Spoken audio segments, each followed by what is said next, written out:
Children being a part of worship and youth being a part of worship is very important to us. Sometimes that's actually gotten to there's a head place of a lot of adults getting together. It's like, we need to have this happen. And we also need to hold the balance where, like right now, we have a whole crop of, we typically have our call to worship done by a 5th grade or younger child. And they come in with the light, and that place was carved for them. There wasn't a regular time where we were actively, that gets to the awareness that children are in vulnerable and marginalized places in society and in our churches. So we have to be intentional about how we intend to include them, and don't assume it's just going to happen because some of our families have kids. So we need to respect and know how would they like to participate. I don't have fond memories of church outside of getting free donuts, and it was not worth it. I hope that things will change for the most part for a lot of churches, and I know that Messiah has changed a lot of that for that reason, and made sure that kids feel like their time there is intentional. I think that's the big part, that adults think kids are just there until they become the adults who can contribute, but they can contribute now, and it's really frustrating to watch that happen. Being able to tell that story in a way that is relevant to me, I think that kids do that. They're so egocentric that everything is about them. And so everything that they pick up here at church or with their friends that's about God, I think they immediately make it about them. They immediately make it about their relationship with God. And kids have an uncanny ability that blocks everybody else out, and we as adults consistently tell them not to do that, when I think sometimes in spiritualism that's probably the best way to do it. We have to give them lots of experiences and remind them that all of these experiences are spiritual. Your relationships with other people are spiritual. That doesn't always mean that you have to believe the same things. It means that you have to believe in something and stand for that and fight for that and be a part of that. Be that belief that you have. In a faith community that is open and willing to learn from children and willing to help guide children toward spiritual understanding, the grown-ups in that community are still seeking understanding. They're still asking questions. They're still listening, because that's what spirituality is about. If it's a community like that, I want my child in that community, because I want my child to ask those questions. I'm not going to tell my child what's right or wrong or what to believe either, but I want my child to know that those are important questions for all of us, because they guide the way you choose to live your life. And then, once you kind of get a sense of where you belong in the world, then you have to decide, well, how are you going to be in this world? What are you going to do? How are you going to practice this? Wanting to be a kind person, wanting to be a loving person, wanting to be a person who is accepting and non-judgmental. And those are values that are held by all spiritual traditions. I think we're in a really fragile place where our big aha is realizing what we're losing and what we've lost by not having children be such an active part of our congregations. Children, both because of how their brains are not hardwired, Yeah. They have a capacity for wonder and a capacity for imagination that we adults are constantly trying to go back to.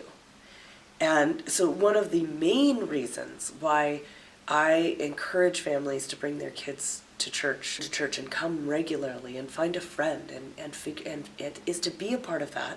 They bring those gifts of imagination to us. They are a gift to us. Our smallest children bring a joy and a reminder of that vitality, and we are remiss as adults if we ever see that as whatever it takes to care for them to be in our midst is our privilege of getting to have them with us. Unbiased innocence, which is really powerful, because when's the last time any of us have actually had innocence? For being honest, it was when we were a kid, We don't know what to do with that. Nobody knows what to do with that. That's why everybody goes crazy, is trying to figure it out. And I think that is one of the single most important and very potent gifts. Yeah, they're very, kids are very simple. That's what I was thinking. And I think it's refreshing, you know, I get so bogged down in these like complicated situations. And so I think that just adding that like simple, what's right, you know, you feel it and then you do that. You know, kids do that. I am constantly learning from my children and seeing the world through their eyes and what excites them, what gives them hope, what catches their attention even, and the things that they remember. And so I think just having that kind of idea that we can look at things with fresh eyes through the eyes of our children is something that is inspiring, and I think that it reminds me to kind of lose some of that judgment that I've picked up over the years and remember the wonder that can come with looking at things with fresh eyes. By their very nature being childlike.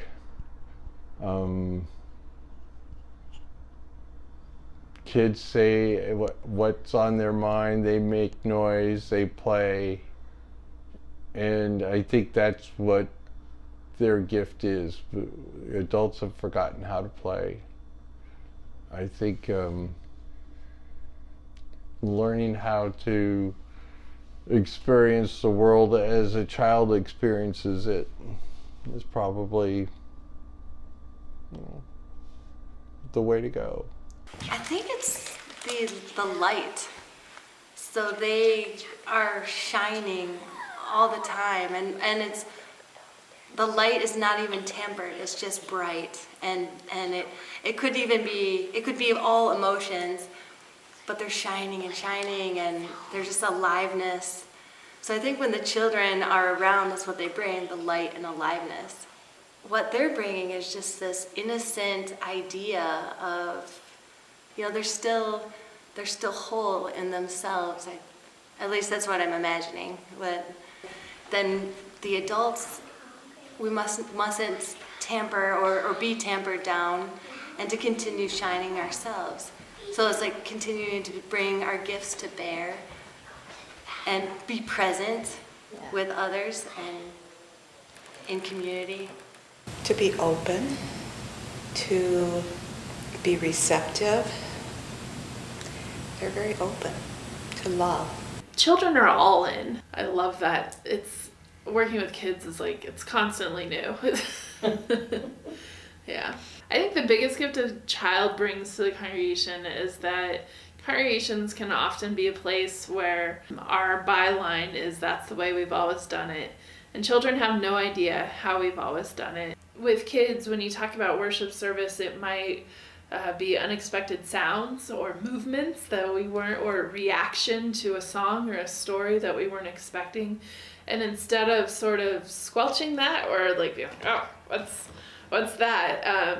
You know, responding and saying like, yes, and then maybe adding to that. So reflecting, helping kids reflect back what they have just done by mirroring them. So they don't feel like, oh, everybody's laughing, so they kind of like it, but you know, if a kid spontaneously claps at the end of the choir anthem, clap too, join clapping and mirror that exuberance and that ability to respond to whatever needs responding to right then.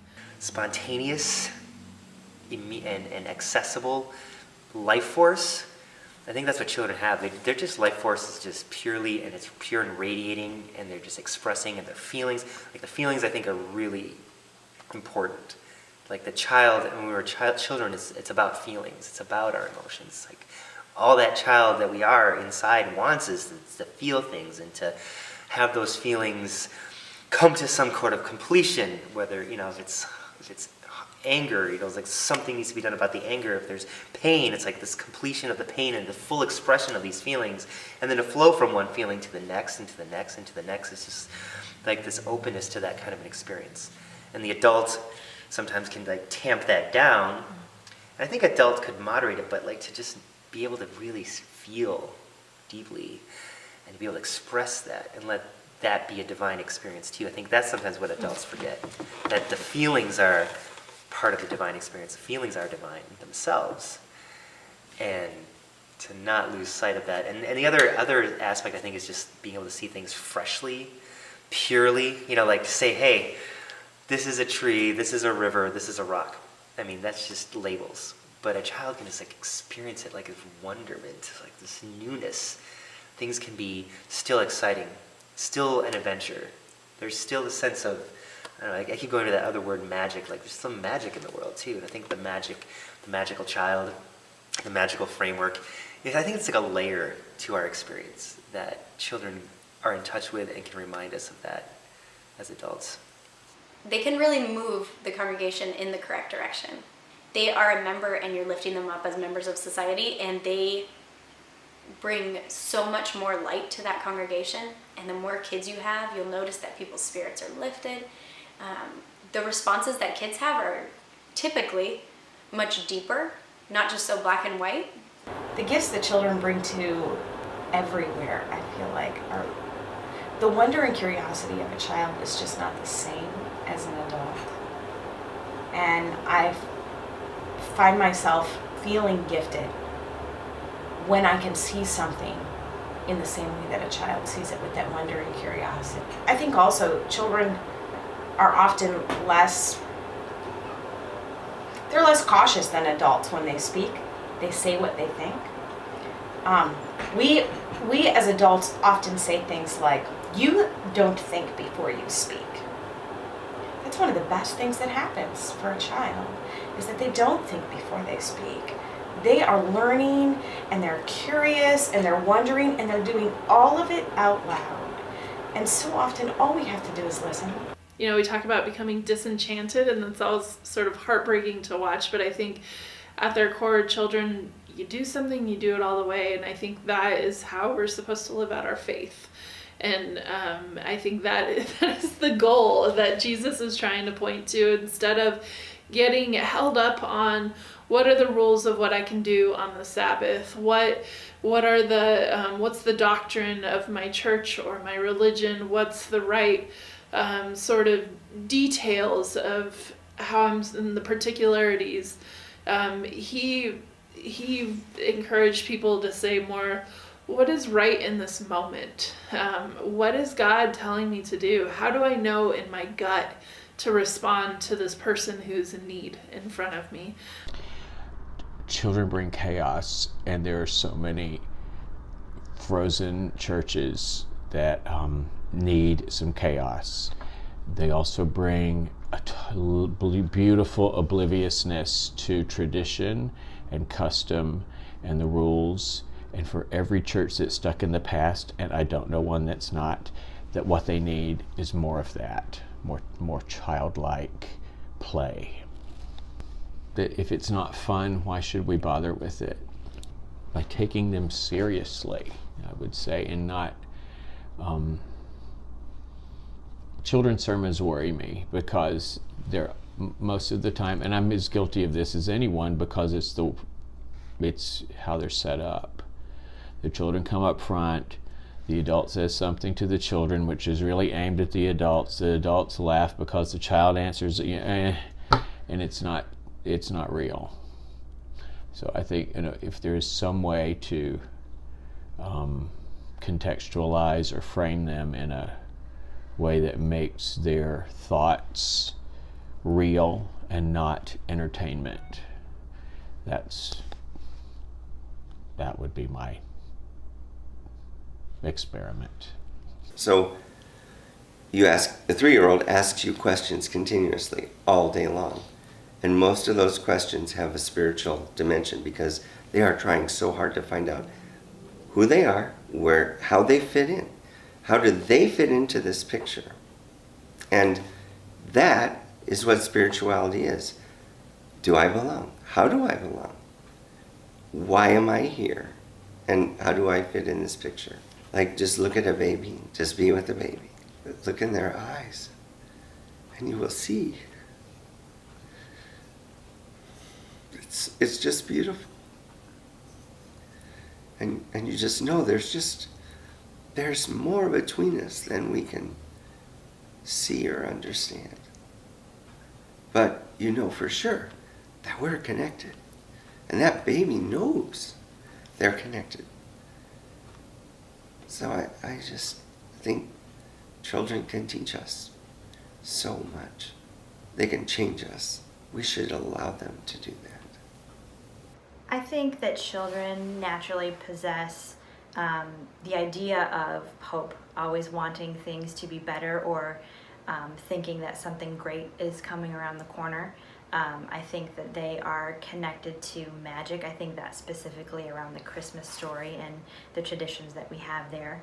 And I also think that children are open and they're just unlikely to judge. They're curious, they want to know, but they don't come into situations with a negative connotation. And I think that that is so special to watch.